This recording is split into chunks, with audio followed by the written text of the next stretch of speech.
оюутлага компани, эрүүл мэнд, аюулгүй ажиллагаа, байгаль орчин, аюулгүй байдал хариуцсан Ерөнхий Менежер Филип Абарахам илтгэл тавихаар оролцож байгаа. За Филип Абарахам бол Австралиас нутгаасаа оролцож байгаа. За тэгээд удахгүй цаг сайхан болоход бас өөрөө биечлэн иржтэй илтгэлээ тавих боломжтой болох байхаа. За тэгэхээр Филип Абарахам Ослыг судлан бүртгэх аргачлалын талаар мэдлэгээсээ хуваалцж байгаа. За дон сонсогдож байна. Hello Phil. Hello. Okay, yep, I can see myself now. Thank you. Look, I'd like to just take the opportunity, firstly, just to thank the organisers of the Safety First Forum for putting on this important event and giving myself the opportunity to talk a little bit about failure and about investigations. Just a quick bit of background for those that don't know who I am. My name is Fil Abraham. I'm the General Manager for Health, Safety, Environment and Security at Oslыг. I've been in the health and safety industry for about 15 years, and before that was in construction and maintenance, mainly in mining and other industries. So fair experience. And I've done a lot of investigations through that time, both some very serious ones, including fatalities as well. So quite an experience in doing safety investigations. Сайн байцгаана уу. Намайг Филип Абарахам гэдэг. За тэгээ өнөөдөр бас хуралдааныг зохион байгуулж байгаа зохион байгуулагч талуудад бас баярлж талархж байгаагаа илэрхийлье. Өнөөдрийн хувьд бол би Ослыг судлах аргачлалын талаар мэдлэгээсээ хуваалцъя. За би бол миний туршлага бол ойрын одоо сүүлийн 20 жил бол уул уурхаан салбараар бүхэл одоо шатанд нь хурц ажиллаа, засвар үйлчилгээнээс ахуулаад ингээ удирдлагын төвшөнд хүртэл гарч ажилласан байгаа. За энэ хоорондоо би бол маш олон асал болон одоо зөрчлүүд дээр бол судалгаа хийж ингэж ажилласан туршлагатай. Тэгэхээр би бас нэг надад энэ мэдлэгээсээ та бүхэнтэй хуваалцах боломжийг олгосон зохион байгуулагч маш баярлалаа гэж хэлье. Sorry, and look, I apologise for not being there in person. I'm actually in Australia on leave at the moment, spending some time with my family.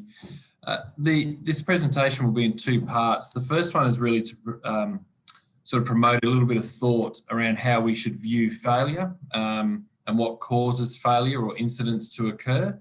And the second piece will be about the investigation tools that Oslыг uses, why we use them.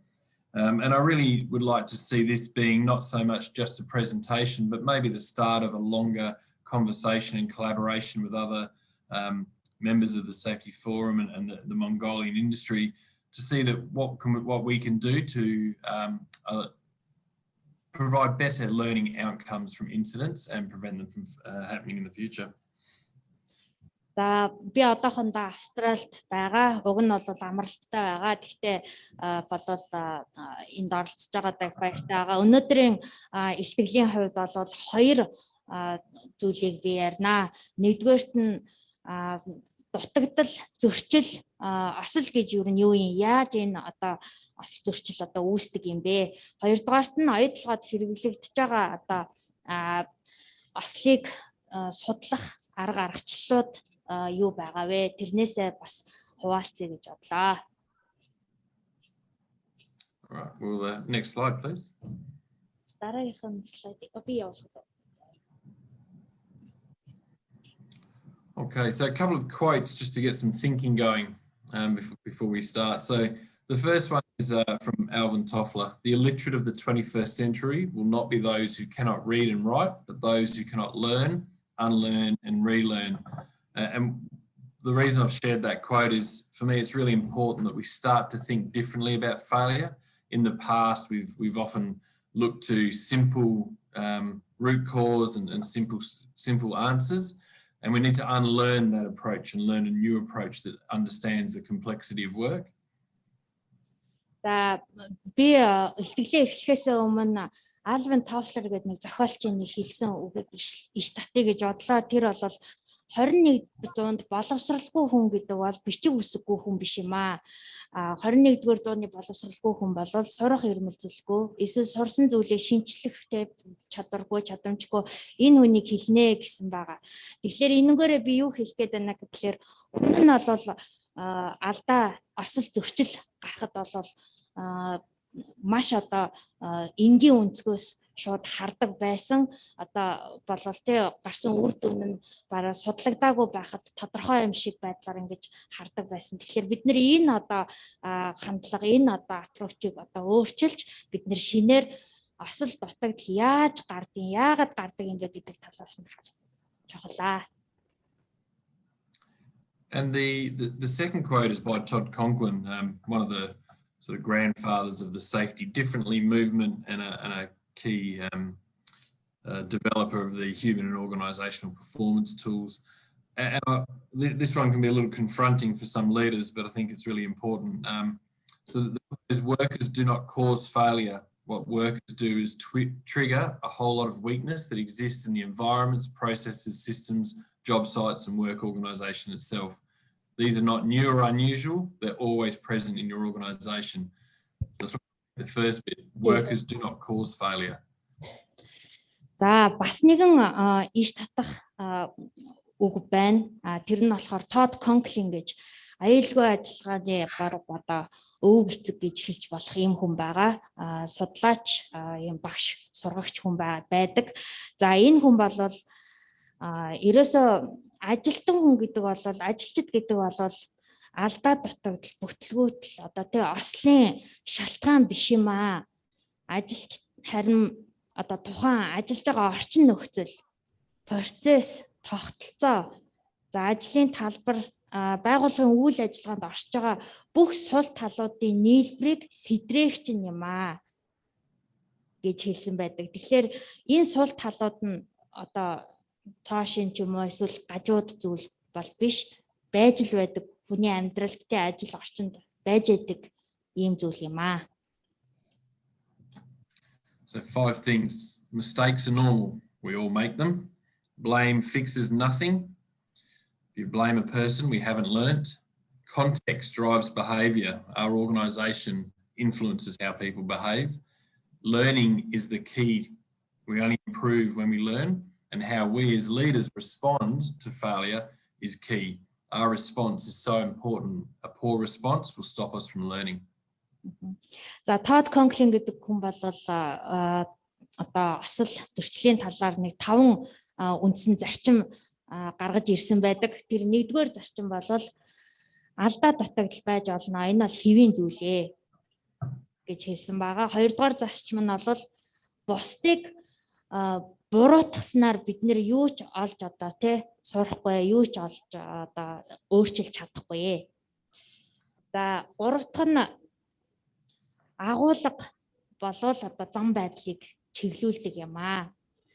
За дөрөв дэх нь бол суралцах бол их гол зүйл юм аа. Бид нэр одоо алдаа дутагдал гарвал тэрнээсээ сургамж авч суралцаж явах нь чухал. За ер нь бол 5 дахь зарчим нь болохоор ер нь бол бүтлгүүтэл алдаа дутагдалд одоо менежментийн зүгээс хариу өгөх нь хамгийн чухал байдгаа гэдгийг онцлсан байна. Okay, next slide.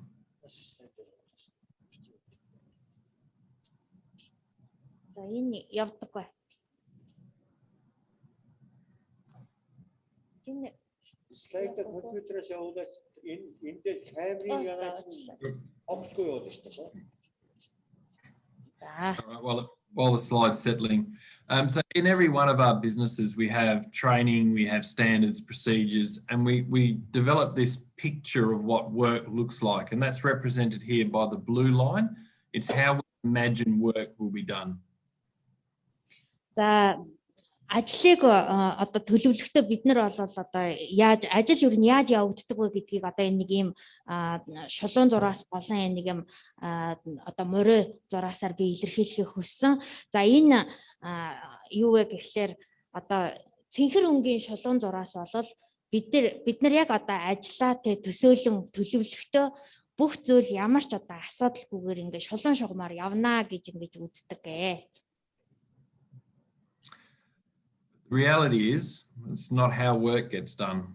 Our people every minute of every day adapt to different situations, competing pressures, changes in environment, and work's actually done quite often very differently to how we imagine it will be done. And this is represented by the red line. But what's really important to note is it's normally always successful. It's just not how it's imagined. За харин яг үнэн хэрэгтэй болол бидний төлөвлснөөс жинхэнэ одоо тэ ажил явагдах процесс маань арай өөр байна. Тэгээд одоо алдаатай, амжилттай ингэж явагддаг. За тэрнгээр бол энэ улаан шугамыг одоо төлөөлүүлсэн. Ажил бол байнга яг төлөвлөсний дагуу бол явагддаггүй маа, явагдах ч албагүй. За тэгтээ ихэвчлэн үр дүн нь бол гүйцэтгэл сайн гардаг.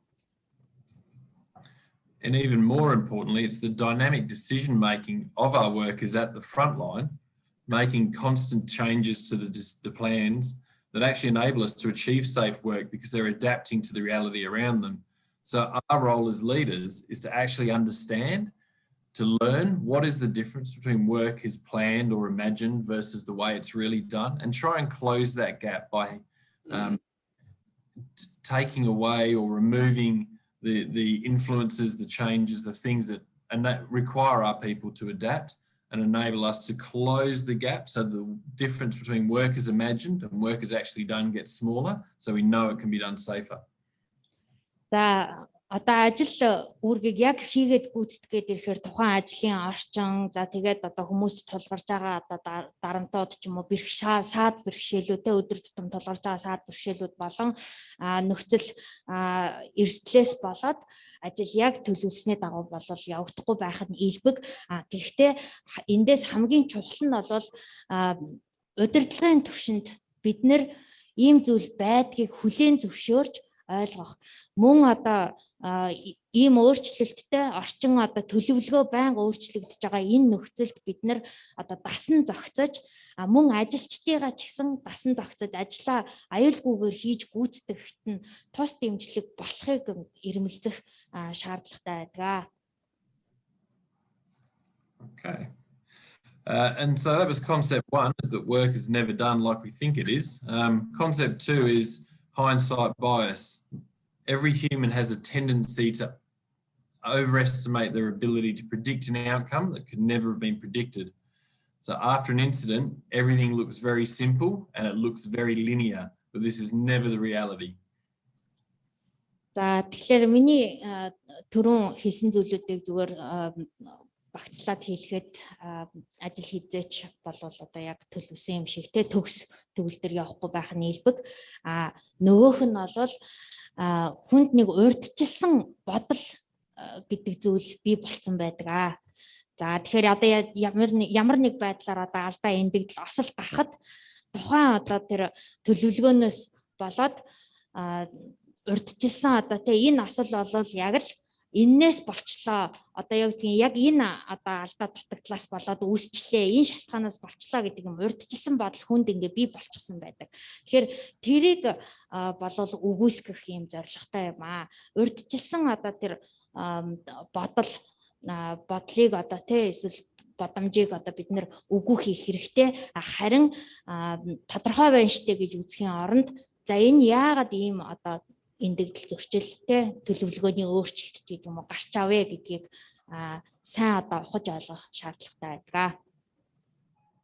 So our role again as leaders is to try to avoid hindsight bias in our investigations, in our learning processes, by zooming out and trying to understand the context and the complexity of the situation before the incident occurred, because it was never obvious to the person doing the work right the moment before the incident occurred. За тэгэхээр бид нэр удирдах ажилтнуудын хувьд мөн одоо аюулгүй байдлын одоо хөтөлбөрийн аюулгүй байдлын мэргэжилтнүүдийн хувьд ямарваа нэг осол зөрчил гарсан тохиолдолд бид нэр энэ урьдчилсан бодлоо ерөөсөө авч хаях хэрэгтэй. Тэгээд урьдчилсан бодлороо шууд одоо дүгнэлтэнд хүрэхийн оронд бид нэр илүү одоо энэ одоо ослын шалтгааныг тодорхойлохыг ирмэлзэж судалж ослын судалгаанд бас энэ бодлыг одоо хэрэгжүүлэх шаардлагатай. Next slide, please. Okay, so the other thing to really understand is it doesn't always go wrong in a bad way. It sometimes goes wrong in a good way. We get a better than required result or a better than planned result. But what's really important is to understand that's not what we plan for. And just when there's a bad safety outcome, a good safety outcome or a better outcome still needs to be investigated and understood. So we have unwanted outcomes and positive surprises. It demonstrates the gap between work as imagined and work as done, and the fact that our learning opportunities are much greater than just when we have an incident. За тэгэхээр одоо би түрүүн хэлжсэн ажил одоо төлөвлөсний дагуу яг одоо төгс төлөвлөгөөний дагуу явагдаагүй ч гэсэн ихэвчлэн амжилттай болох нь илбэг байдгаа гэж хэлжсэн. Тэгэхээр энэ зүйлээс харахтаа бид нар бас төлөвлөөгүйгийн гээс улмаас гарсан хүсээгүй үр дүн юу байсан бэ? Одоо бидний энэ одоо аюулгүй ажиллагаатай холбоотой эрсдлүүд нь юу байсан бэ гэдгийг олж харах. Мөн нөгөө талаас за энэ ажлын одоо сайн талууд нь сайн одоо юу гэдгийг сюрпризүүд нь юу байсан бэ гэдгийг мөн харж одоо судлах хэрэгтэй. Тэгэхээр ослыг ч юм уу алдаа зөрчлийг судлахдаа сайн болон муу талыг хоёр талаас нь хоёулангаас нь харах шаардлагатай. Next slide.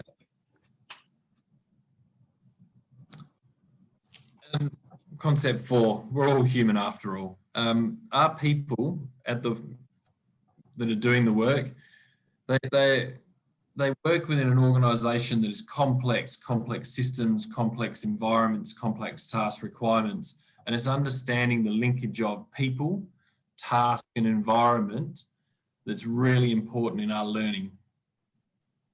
Бид нэр одоо ажил үүрэг гүйцэтгэх энгийн ажилтан хүртэл маш олон цогц одоо үүргүүдийг гүйцэтгэж нэг ажлыг одоо бүрэн гүйцэд одоо дуусгадаг гэж үздэг. Тэгэхээр энэ дээр бол нэг зүйлийг бид нэр ойлгох хэрэгтэй. Эцээц бид нар ердөө хүн шүү дээ, тэ робот бол биш. Тэгэхээр бүх зүйл төгс байх бас албагүй. Энэ дээр би болохоор одоо хүн болон хүний хүчин зүйл болон одоо байгууллага тухайн одоо тэр орчин нөхцөлийн бас харилцан хамаарлыг бас ярих хэрэгтэй. And understanding how these 10 factors mesh on a constant minute by minute basis with our employees is really important to understand. We can't ever be linear and think they don't exist. За тэгээд ажил гүйцэтгэх одоо үе шат бол хідээч шулуун шугамар явахгүй харин хоорондоо одоо харилцан хамааралтай 10 одоо зүйлээс бүрддэг. За тэр нь болохоор одоо үйл ажиллагааны ашиглах журмууд, за хүний найдвартай одоо байдлыг одоо удирдах, за сургалт, дадал байх ёстой, мөн одоо ачаалал одоо хүний нөөц байх ёстой. За бүтэц зохион байгуулалт байх ёстой, мөн түүний одоо өөрчлөлтүүд орж байгаа. За аюулгүй байдлыг хангаж ажиллахад шаардлагатай холбоо харилцаа бас чухал. За бас одоо хүнд зориулсан, хүнд чиглэсэн одоо журмууд эсвэл одоо тоног төхөөрөмжүүд байх хэрэгтэй. Мөн одоо ажилд нь тохирсон байдал, ажилдаа одоо бэлэн байдлыг одоо хангах, за эрүүл мэнд, аюулгүй ажиллагааны соёл, за тэгээд үзлэг шалгалт, янз бүрийн одоо засвар үйлчилгээ болон одоо туршилтуудыг одоо энэгээр хангаж өгөх ёстой. Ийм цогцоожж хүн болон байгууллагын одоо харилцан хамаарлыг бий болгож ажил үр дүнтэй явагдана. Okay, so just to quickly recap before we start the next piece, work is never completed as we imagine. The world's not that perfect. Workers do not cause failure. They trigger the weakness that already exists. It's only ever obvious to us after the event. We only focus on the negative outcomes of error. Learning about deviation when we get a positive surprise is of equal value. We must always seek to understand the context of the event at the exact moment it occurred, to understand those complex relationships. And investigations are always about learning, not preventing repeat events. It's the actions that prevent repeat events. This is a subtle but important distinction. За тэгээд саяны ярьсан зүйлээ багцлаад одоо дүгнээд хэлэх юм бол за альва ажил бол төлөвлөсний дагуу явах нь бол ховроо. ертөнц бол тийм бас төгс төгөлдөр бол бас биш юм аа. За мөн одоо ажилтан бол ямар нэг осол алдаа эндэгдлийн шалтгаан байх албагүй. За мөн одоо цогц нэлээд олон одоо хүчин зүйлийн одоо сэтрэл болдгоо гэж ярьжсэн. За бас одоо осол зөрчлөөс бол сайн тал муу талыг нь хоёулангийн олж харах хэрэгтэй. За тэгжээж бид нэр ослоос алдаанаас сурнаа, сургамжтай сайн талч гэсэн одоо тий одоо юу гэдгийг тухайн одоо муу одоо тий хүсээгүй үр дүнтэйгээ ижил хэмжээний одоо бас сургамж өгөх тийм одоо чадвартай хүчрхэг зүйл байдаг. За бид одоо тухайн мочид болж өрнсөн үйл явцын одоо мөн чанарыг тоног төхөөрөмж орчин одоо систем байгууллага хүний одоо тэр хамаарлаар харилцан хамаарлаар бол олон талаас нь авч үзэж ойлгохыг хичээх хэрэгтэй. Шууд дүгнэлтэнд бол одоо хүрэхгүй байх ёстой. За дээрэс нь ослыг судлана гэдэг бол яг үүндээ сургамж авах үйл явц юм аа. Зүгээр алдаа хайх гэж ослыг судалж байгаа бол бид нэр тэрнээсээ угаасаа сурахгүй. Бид нэр одоо сургамж авах зорилгоор ослыг одоо судлах ёстой. Okay, next slide. So there are multiple investigation tools available, and the type of incident will determine the type of investigation required. A machine process failure would always and must always be different to a safety incident involving human interaction. За маш олон төрлийн одоо ослын судалгааны аргачлалууд байдаг. Ер нь бол тэгтээ тухайн одоо тэр ослын одоо төрөл юунаас болсон одоо тухайн ослд оролцсон одоо тоног төхөөрөмж гэхээс хамаарат одоо тэр ослын судалгааны аргачлалаа бол сонгож ашиглаж байдаг. And Oyatogo, we have two types of methodology for safety incidents, and we'll go through those after this slide. The first being a simple tool called the contribution investigation, and the second being the essential factors methodology, which is a process owned by a company called Intersafe, and we use this for more serious incidents, and it's a two-part investigation, one being an investigation of what happened, and the other one being an analysis of how that was allowed to occur. За тэгэхээр оюут толгойн хувьд бол хоёр төрлийн ослын судалгааны аргачлалыг бол ашигладаг юм аа. За нэгдүгээрх нь болохоор маш энгийн аргачлал байдаг. За тэр нь болохоор бид нар contribution буюу одоо хүчин зүйлүүдийг одоо туслах хүчин зүйлүүдийг судлах аргачлал гэж одоо хэрэгжүүлдэг байгаа. За тэр нь болохоор юу болсон бэ гэдгийг судалдаг аргачлал юм байна. Асал дээр дараагийнх нь нэг одоо судалгааны аргачлал бол гол хүчин зүйлийн 8 алхамт судалгаа гэдэг essential factors гэдэг англиар байгаа. За Intersafe гэдэг компани оюуны өмч байдаг. За тэгээ тэр компани одоо гаргасан ийм одоо судалгааны аргачлал байдгийн. Тэр аргачлал болохоор яагаад осол гарсан бэ гэдгийг задлан шинжилдэг аргачлал байна. And just as important of the tools are a few things, including the skill of the investigation lead and facilitators and the involvement of a diverse team, how you analyse the outcomes of the investigation, and leadership's view of failure is most important. They must be interested and they must always remember that blame fixes nothing. За тэгэхээр энэ хоёр аргачлалын аль алинд нь ослын судалгааг ахалж байгаа хүний одоо арга туршлага маш чухал байдаг. За тэр одоо хүн маань маш сайн сургагдсан, маш сайн туршлагатай хүн байж гэмээр ослын судалгаа бол илүү үр дүнтэй явагддаг. За дээрэс нь бас нэг одоо чухал зүйл бол задлан шинжлэх юм чадвартай байх ёстой альваг. За бас нэг шаардлагатай зүйл бол удирдах шатны ажилтнууд. За удирдах шатны ажилтнуудын одоо тухайн ослыг харах үнцэг бол их чухал байдаг. Тэр удирдах шатны ажилтан юу бодох ёстой вэ гэхээр ерөөсөө хүнд буруу өгөөд хүнийг буруутгаад ямар ч одоо сайн үр дүнд хүрэхгүй, ямар ч сургамж бол гарахгүй гэдгийг одоо ойлгосон ийм одоо удирдах албан тушаалтан байх шаардлагатай.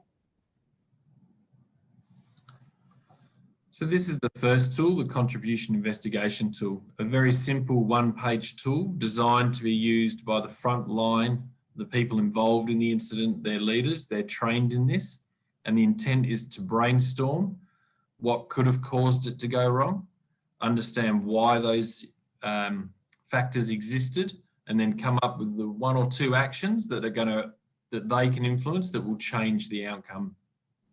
За энэ бол манай ослын судалгааны нэг аргачлал байгаа. Нөгөө энгийн аргачлал гэж хэлжсэн. Ерөөсөө нэг хуудас ийм аргачлал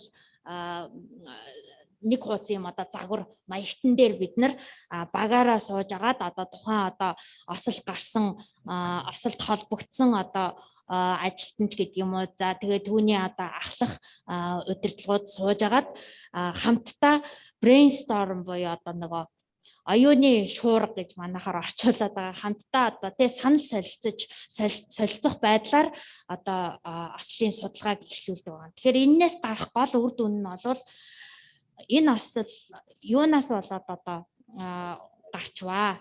За ямар факторууд буюу хүчин зүйлүүд энд нөлөөлчихв.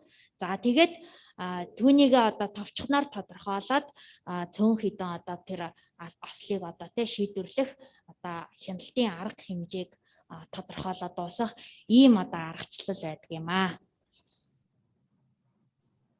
Okay, next we'll jump the next slide and go to the one after if we can. Yep, that one, perfect. And the second tool we use is a much more complex tool. It's as I said, essential factors, and it's called the 8-step process. Part A being the first 4 steps where you understand what occurred. And this is through data collection, forming and testing hypotheses, and writing a final incident description. Part being the analysis, to really dig deep and understand what existed within our systems and our organisation that allowed these conditions to occur, that allowed the incident to occur.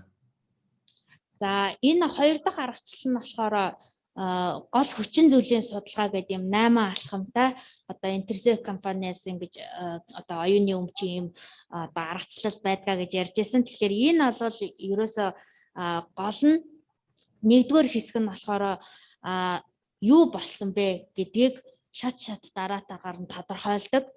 За тэхийн тулд бүх одоо дата мэдээллийг цуглуулж цугласан мэдээлэл дээр үндэслээд бид нар таамаглалыг дэвшүүлж явдаг байгаа. За хоёр дахь хэсэг нь бол яаж болчвоо, юунаас болчвоо гэдэг дээр задлан шинжилгээ хийдэг. За бидний одоо байгууллага дээр байсан те систем тогтолцоон дээр юу одоо те зөрчилтэй байв, юунаас болов.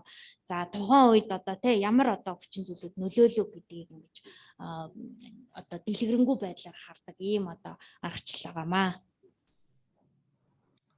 Next slide. I won't go through all the words on here, but really just to demonstrate the difference between essential factors and typical cause and effect or root cause analysis type investigations. All incidents always include people, they always include equipment, and they always include the environment. And each one of those elements is as important as the other. За би болохоор одоо энэ улаан хараар энэ одоо энгийн шалтгаан үр дүнгийн харилцан хамааралтай одоо судалгааны аргачлал болон одоо энэ гол хүчин зүйлийн судалгааны аргачлалын ялгааг хэлээд өгье. За тэгэхээр гол хүчин зүйлийн судалгааны аргачлал болвол одоо тухайн осолд 3 хүчин зүйл заавал нөлөөлсөн байх ёстой гэж үздэг. Тэр нь юу вэ гэхээр нэгдүгээрт хүний хүчин зүйл байна, хоёрдугаарт нь тоног төхөөрөмжийн хүчин зүйл байна, гуравдугаарт нь тухайн ажлын орчин нөхцөлийн хүчин зүйл гэж байдаг. Энэ гурвыг энэ тэнцүүгээр нь одоо авч үзэж энэ гурван талаас нь судлах шаардлагатай байдаг.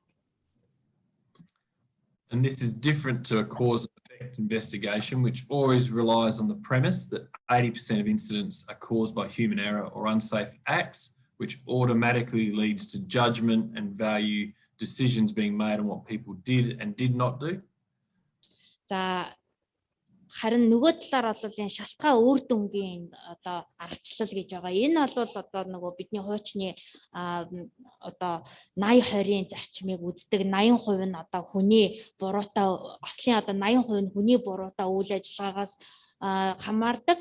Тэгээ 20% нь бол одоо тоног төхөөрөмж, орчин нөхцөл болон аюултай ийм одоо нөхцөл байдлаас бий болсон гэж үздэг ийм одоо аргачлал. Энэ аргачлал бол ерөөсөө шууд хүнийг буруутгах ийм юу шууд одоо юутай байдаг. Одоо хандлагатай ийм одоо аргачлал байдаг. Тэгэхээр энэ аргачлал бол ямар ч одоо сургамж авах те суралцах одоо үйл явцыг бол тэтгэхгүй.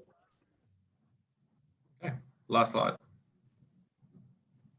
So what can we do? Let's be interested in the story, the context of the event, not just what occurred. The investigation should be able to tell a story, not just present a list of factors. За яг одоо ослын судалгаан дээр бидний гол баримталдаг нэг зарчим нь бол юу болсон бэ гэдэг одоо энэ ослын үед одоо тэ тухайн осол гарахад одоо юу болсон бэ гэдгийг яг ингэж яг өгүүлэмжтэйгээр ингэж одоо гаргаж ирэхийг бид нар хүсдэг. Тэрнээс иш юу нөлөөлсөн бэ гэдгийг шууд одоо юу нөлөөлсөн бэ гэдэг рүү шууд шилждэггүй. Always be skeptical of simple explanations. Failure is never simple. Энгийн одоо ослыг тайлбарлах маш одоо энгийн одоо тайлбарыг хизээж битгий хүлээж авчээ. Яагаад гэвэл осол дутагдал одоо энэ зөрчил болвол цаана маш их одоо арийнх нь одоо тий одоо контекст гэж ярьдаг тий маш их одоо зүйлийг одоо агуулсан байдаг юм аа. When we look at an investigation, do we really understand the difference between the way we imagine work and the way the work is really done?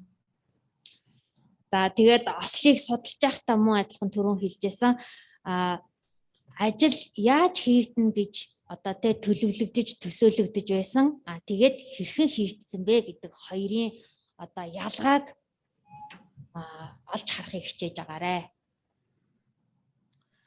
Don't accept the common a person did not follow a procedure. Whilst that may be true, it's also unhelpful. We need to understand what stopped them and why they didn't follow the procedure. За тэгээд ихэвчлэн нэг юм ослын судалгаанаас гарч ирдэг тухайн ажилтан өөрөө дүрм журмаа дагаагүйгээс болсон гэдэг нэг юм шалтгаан байдаг.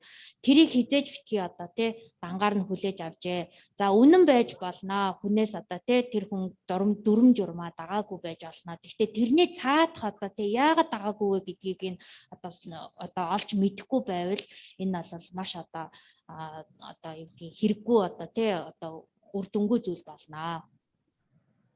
Error is normal and must always be expected, and it doesn't always cause failure. So be curious when we're not having incidents. За түрүүн бас хэлжсэн алдаа дутагдал гэдэг бол байж болох зүйлээ, байдаг зүйлээ. Тэрийг бол бас хүлээн зөвшөөрсөн байх хэрэгтэй. Манай одоо бидний одоо тогтолцоо тогтолцоо маань өөрөө тухайн одоо алдааг одоо гаргуулахгүй байх тийм одоо тогтолцоотой байх ёстой байдаг.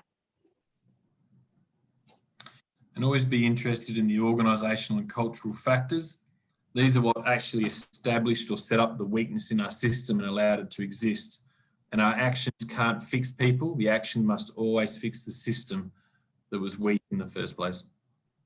За тэгээд бас яг тогтолцооны хувьд бол бид нар одоо юу гэдгийг ямар ч осол одоо эндэгдэл гарахгүй байсан ч гэсэн бид нар тэрийг яагаад осол эндэл гарахгүй байгаа юм бэ гэдэгт маш их одоо сониучаар хандаж одоо тэ сонирхож байх хэрэгтэй. За тэгээд одоо юу гэдгийг осол гарсан тохиолдолд хүний алдааг засах одоо тэ арга хэмжээ битгий авчээ. Системийг бүхэлдэн засах арга хэмжээг тодорхойлж авч байгаарэ. Okay, thank you for your time. That's it for me on this. And as I said, I hope that this is the start of a deeper conversation and collaboration amongst us all, not just a short presentation. За тэгээд энэ хүрээд одоо миний ихтгэл бол өндөрлөж байна. За тэгээд одоо зөвхөн энэ одоо презентацаар ингээд бидний хамтын ажиллагаа хамтарч одоо тий одоо safety-г сайжруулах одоо юм үйлс маань дуусахгүй гэж би найдаж байна. Бид нар бас илүү одоо сайн нэг одоо хамтдаа бүтээх боломжтой. За баярлалаа. Баярлалаа.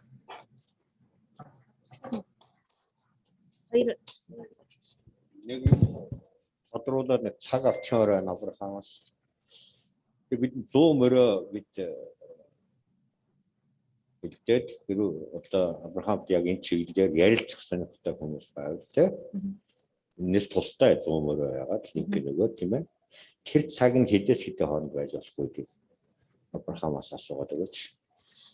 Phil, there's a question from Mr. Tawanyam, President of MOSFA. So he asks, is there any opportunities or to share and discuss on the investigations methods more via Zoom, and when will that be possible?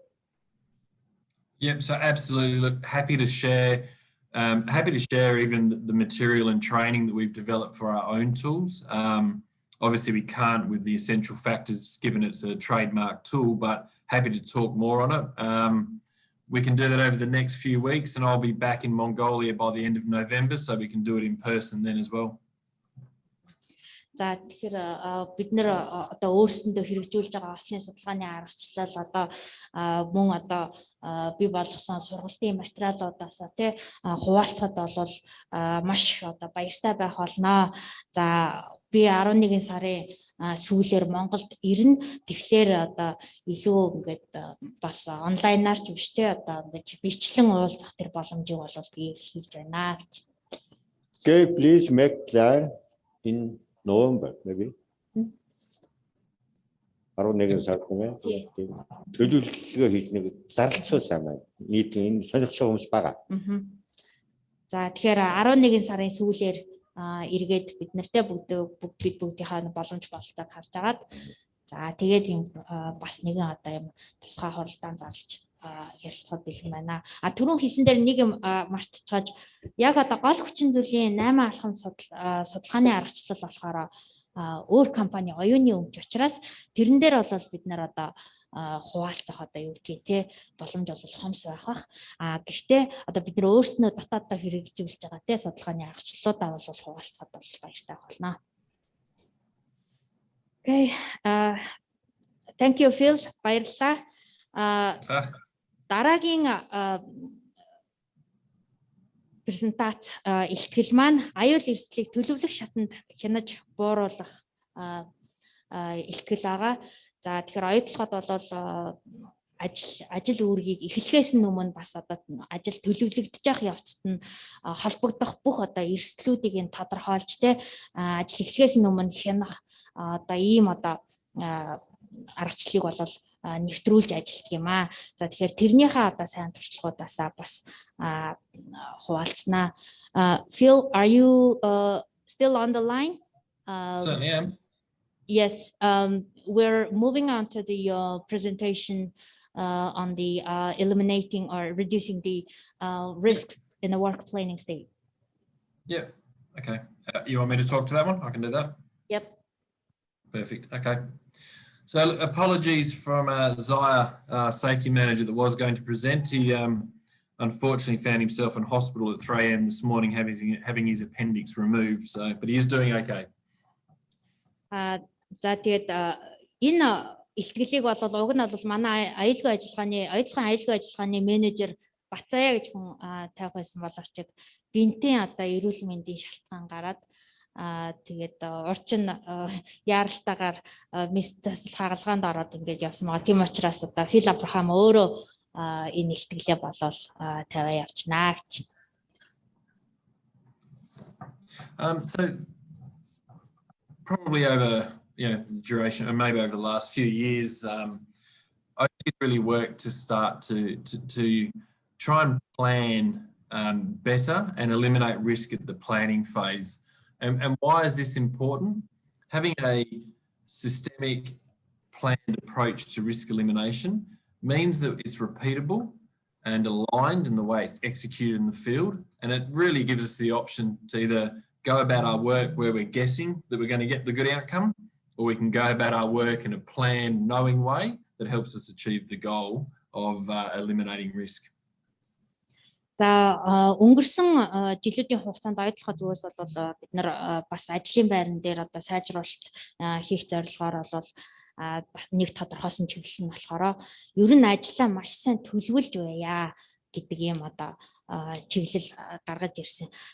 Ажлыг сайн төлөвлөнө гэдэг болол одоо эрсдлийг илүү одоо үр дүнтэйгээр удирдах боломжийг бол бид нарт одоо олгож байдаг. Эрсдлийг бууруулах, эрсдлийг арилгах одоо боломжийг бол өгж яадаг. За тэгээ ажил гүйцэтгэх шатандаа бол аль болох ажилчдаа аюулгүйгээр ажиллах тэр одоо нөхцөл бол хангагдсанараа илүү одоо бидний гол зорилго ослыг эндэгдэлгүй ажиллах гэдэг гол зорилго маань одоо хүрч байгаамаа. Okay, next slide. And so this is quite a complex looking slide, but essentially it is to achieve a long-term strategy, you need a tactical plan that manages the risk before it's present in the workplace and does everything it can to eliminate it. And that translates into the well-defined controls that enter into the daily work plans of our people. Энэ слайд бол жоохон яригтай бас ойлгоход хэцүү байж магадгүй. Гэхдээ энэ слайдын яг хэлж байгаа гол зорилго нь юу юм бэ гэхлээр стратеги урт хугацааны стратегид хүрэхийн тулд бид нар өдөр тутмын богино хугацааны одоо төлөвлөгөөнүүдийг одоо байнга бий болгож энийг хүрж ингэж ажилласнараа бид нар одоо аюулгүй ажиллах тэр нөхцөл одоо бүрэлддэг гэдгийг одоо харуулж байгаамаа. And so the strategy obviously is preventing serious harm, and the tactical plan is where we can actually have the most impact by looking at the work that's coming in the weeks and months ahead and understanding that in finer detail that enables the risks and controls to be well identified. And these risks and controls end up in the daily work plan with a risk control, the leaders engaged in the field, and it's applied through specific tools such as our CRM, critical risk verifications, JHAs, our tracks, and also something which is quite new for us, the whole point tags. За ажил ер нь бол энэ урт хугацааны стратеги ажил амьдрал дээр хэрэгжихээс өмнө заавалчгүй одоо богино хэмжээний төлөвлөлтүүд болж ингэж ажилтнуудад маш сайн ойлгогдчихэж ингэж илүү үр дүнтэйгээр хэрэгждэг байгаа. За манай стратегийн хувьд бол мэдээж нөгөө аюулгүй ажлыг бол аль болох аюулгүй одоо гүйцэтгэх, осол гэмтлэхгүй гүйцэтгэж дуусгах гэсэн юм стратеги төлөвлөгөө байдаг. Харин тактикийн төлөвлөлт гэж юм дунд одоо хугацааны юм хэрэгжүүлдэг юм төлөвлөлт байдаг юм аа. Тэгэхээр энэ тактикийн төлөвлөлтөн дээр бол хамгийн одоо том одоо нөлөөлөл орж ирдэг. За энэ нь болохоор ажлыг төлөвлөх шатанд нь одоо хяналтын одоо аргачлалынхаа үе шатны дагуу одоо арилгахаас ахуулаад тий одоо захиргааны одоо шийдлүүдийг ашиглаж одоо эрсдлийг бууруулдаг. За ингийн тулд бол бид нар богино хугацааны буюу одоо өдөр тутмын одоо төлөвлөлүүдтэй шилжинэ гэсэн үг. Тэгэхээр энэ өдөр тутмын төлөвлөгөөнд бид нар юу тусгадаг вэ гэхээр хийгдэх ажил түүнтэй холбогдох ноцтой эрсдэл тэр ноцтой эрсдлийг удирдах одоо аргачлалууд за мөн одоо ахлах ажилтны одоо удирдах ажилтны талбай оролцоо ахлах ажилтан одоо ажлын талбар дээрээ баг хамт олонтойгоо илүү оролцож одоо тий одоо багийнхаа тэгшүүд тус бүртээ одоо ингэж холбоотой байх энэ одоо зүйлсийг өдөр тутмын төлөвлөлтөн дээр тусгадаг байгаа. За мөн одоо энийг хэрэгжүүлэхээ шаардлагатай хэрэгслүүд нь бол манай одоо ажлын эхлэхээс өмнөх одоо үзэлгүүд байна, ажил эхлэхээс өмнөх хурлууд байна. За эрсдлийн үнэлгээнүүд байна. Оюутлахад бол эрсдлийн одоо ажил эхлэхээс өмнөх эрсдлийн үнэлгээнүүд бол одоо ажлын стандарт журам, аюулгүй ажиллагааны дүн шинжилгээ, ухаан гэдэг юм одоо үнэлгээнүүд бол байдаг. And this won't happen in isolation. It's all supported by a culture of engaging leadership, care, verification, feedback, and supporting creativity to find ways to improve. За гэхдээ энэ одоо урт богино хугацааны төлөвлөлтүүдийг одоо хэрэгжүүлэхийн тулд хамгийн одоо гол одоо чухал зүйл бол одоо манлайл байдаг. За дээрэс нь одоо тухайн одоо ажилтнуудаа тэ бие биенийгээ болон ажилтнуудаа одоо халамжлах гэдэг нь тэ одоо санаа тавих, бие биендээ аюулгүй ажиллагаанд нь санаа тавих зүйлийг хэлж байгаа. За мөн одоо суралцах энэ одоо үйл явцаар одоо энэ стратеги төлөвлөгөө маань дэмжигдэж одоо хэрэгждэг байгаа. Right. So fascinating in theory, but what does it look like in real life? If we jump to the next slide. За тэгээд одоо энэ саяны 3 одоо төлөвлөлтийн одоо зураглал маань жинхэнэ амьдрал дээр хэрэгжээд тэгэхээр яаж харагддаг вэ гэдгийг энэ зүгээр жишээ болгоод энэ дэлгэцэн дээр одоо харуулж байна. Okay, so this is an example of a Gantt chart that was done for a shutdown completed earlier this year. Every single maintenance and operational task included in it. За энэ бол одоо энэ хүснэгтийг та нар харж байгаа. Энэ хүснэгт бол сая энэ жил манай үйлдвэр дээр болсон их засрын ажлын одоо төлөвлөгөө хүснэгт байгаа. Тэгэхээр энэ хүснэгтэн дээр хийгдэх одоо хүмүүсийн хийгдэх ажил бүр алхам бүр нь одоо тусгагдсан байгаа. So what's new that we've implemented is there's a series of yellow, red, blue, green squares, orange as well, assigned against each task. These are the allocation of critical risks for each one of those tasks. За тэгэд энэ хүснэгтийг сайн анзааруул энэ одоо хийх ажлын одоо бичиглэлийн урд нь улаан шар ногоон цэнхэр гэдэг юм одоо юунууд тэмдэглэгээнүүд байгаа. Энэ болохоор тухайн яг ажил тухайн ажлын алхамд тохиолдох ноцтой эрсдэл болон одоо бусад одоо эрсдлүүд аюулуудыг энэ дээр тодорхойлж ингэж бичиж гисэн байгаа. Ингэснээр одоо нөгөө төлөвлөгөөн дээр нь энэ аюул эрсдлүүдийг тодорхойлж гиснээр илүү одоо нөгөө хяналтын арга хэмжээг хэрэгжүүлэх боломжтой болно гэсэн. And so what the team did is for each task that had a critical risk identified, they looked at ways to either eliminate the risk by doing the task differently, engineer it out if it wasn't possible to eliminate, and where neither of those were possible, the detailed specific controls that were required were identified and recorded against the task. За тэгэхээр эндээс хамаарат бид нар юу хийсэн бэ гэхээр жишээлбэл ноцтой эрсдэлтэй гэж одоо тодорхойлогдсон ажлын одоо шат алхам болгоныг бид нар судалж үзээд тухайн одоо засрын ажил эхлэхээс өмнө бүгднийг судалж үзээд одоо эрсдлийг бууруулах буюу одоо хянах ямар аргачлалууд байна уу гэдгийг одоо эрэлхийлсэн жишээл өндөрт гарах ажил байх юм бол тэрийг доош нь буулгуулах, за эсвэл одоо ноцтой эрсдэл учруулахаар эрсдлүүд байх юм бол инженерчлэлийн аргаар одоо шийдвэрлэх гэх мэт юм одоо хяналтын арга хэмжээнүүдийг авч одоо хэрэгжүүлсэн байгаа. And this information is provided to the work teams that are doing the actual work, so they know which controls need to be implemented for each phase of the task. За тэгээд тухайн одоо ажил болгоны үе шат болгон дээр тохиолдож болох ноцтой эрсдлүүдийг тодорхойлоод одоо энэ та нарын харж байгаа энэ ийм шар одоо пиктограм дүрснүүд байгаа. Эднийг нь тодорхойлж өгөөд энэтэй холбогдох одоо хяналтын арга хэмжээг нь мөн одоо тодорхойлж өгч ажилтан бүрт одоо танилцуулж өгсөн байгаа. Okay, next slide.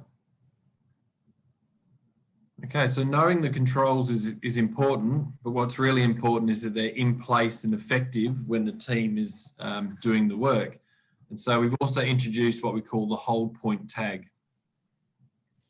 За мэдээж одоо ажлын аюул эрсдлийг хянахаас гадна бас нэг одоо чухал нэг зүйлийг бид нэр хэрэгжүүлж эхэлсэн нь болохоор hold point одоо пайз гэж хэлээд байгаа. Тэр нь болохоор ажлаа зогсоож тусламж хүсэх пайз гэж ингээд нэвтрүүлсэн юм байгаа.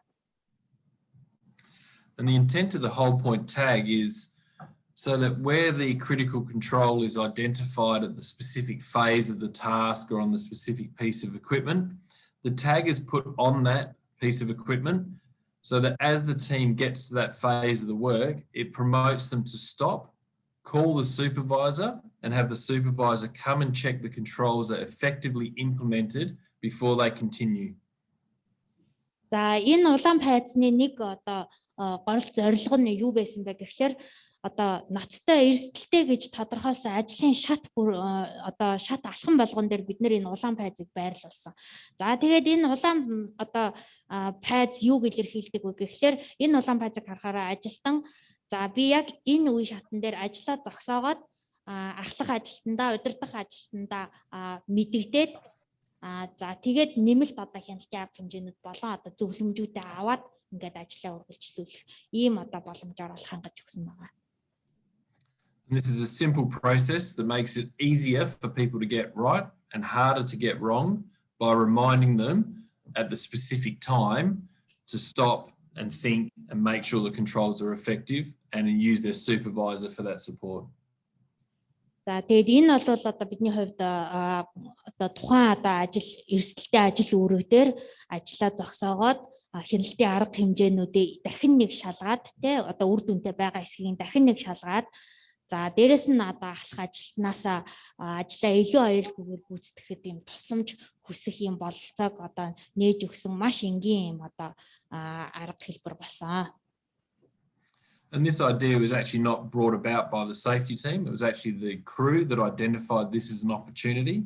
They've implemented it with the support from the health and safety team. And not only have we found that it's provided safer outcomes, but by engaging the supervisor at the critical elements of the task, we've actually found more efficient and better ways to achieve the completion of the task. So they're safer and more effective. За тэгээ нэг зүйл дуртахад энэ санаа бол одоо аюулгүй байдлын одоо ажилтнуудаас те гараагүй маа. Энэ санааг яг одоо ажлын талбар дээр ажиллаа гүйцэтгэж яваа одоо үйл ажиллагааны хэсэг нэгжүүдээс маань гарсан юм аа. Тэгэхээр энэ санааг бол хэрэгжүүлснээр бид нэр аюул эрсдлийг бол маш үр дүнтэйгээр энэ хянах юм бололцоотой болсон. Тэгээд яг хөө энэ санааг одоо хэрэгжүүлэхэд нь бол safety аюулгүй байдлын баг бол тусалсан болохоос одоо юу гэдэг жинхэнэ одоо хэрэгжилт нь бол удирдах одоо супервайзер те ахлах ажилтнууд болон одоо яг одоо талбар дээр ажлын талбар дээр ажиллаж байгаа хүмүүсийн одоо хэрэгжүүлэлт байсан. And so by simply including risk identification in the planning phase and having that translate to the work front and implementing hold points where the supervisor verifies the controls are effective, we've managed to get through 2 shutdowns with an increased number of people on site over a durations of 2 to 3 weeks without any serious injuries or serious incidents related to the work. За тэгэхээр энэ ажлын одоо төлөвлөх шатанд нь эрсдлийг бууруулах гэдэг энэ одоо аргачлалыг нэвтрүүлснээр бид нар сүүлийн 2 их засварын ажлаа болвол зөвхөн Монгол ажилчдадтайгаа тэгээд дээрэс нь богиносгосон одоо хугацаанд одоо олон баг хамтарсан ийм үйл ажиллагаагаар одоо урд өмнөхөөсөө илүү аюулгүйгээр бас л эндэгдэлгүйгээр гэмтэлгүйгээр одоо хийж гүйцэхсэн ийм одоо амжилттай байгаа. Okay, that's all. Thank you. Баашла. За ингээд энэ хүрээд болол миний ихтгэл дуусж байна. Баярлалаа.